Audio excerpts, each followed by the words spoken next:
Lumaki kaming mahirap lang ang kalalagayan sa buhay. Naalala ko pa nga nung bata pa kami, meron kaming mga kapitbahay na alam mo yun, may mga truck sila. Kaya naalala ko talaga nagnenok pa ako ng jeep na laruan noon nung isang mayroong pista sa bayan. Bata kami, ang mga laruan namin, mga trumpo, jolens, rubber band, at saka yung mga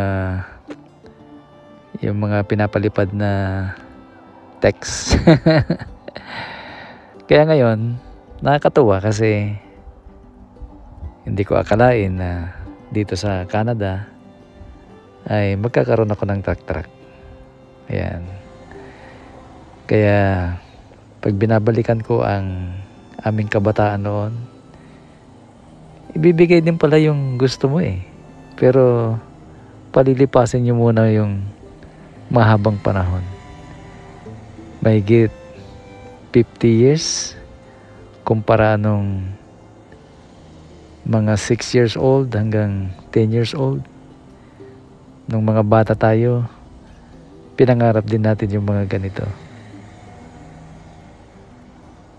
Kaya para sa akin, ang pagpunta namin dito sa Canada ay isa lamang sa mga katuparan ng mga pangarap namin noon.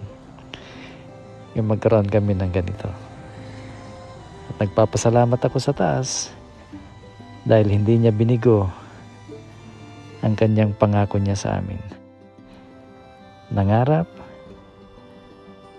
ipinagkaloob kahit mahabang panahon ang mga bagay na ginusto natin noon. Nakakagaan lang ng loob dahil hindi niya ipinagkait yung saya ng nararamdaman ng bata.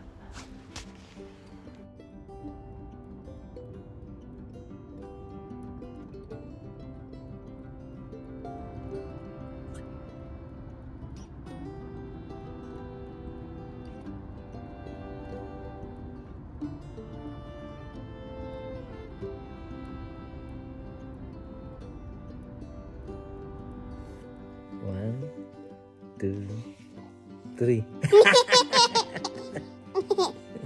One more time.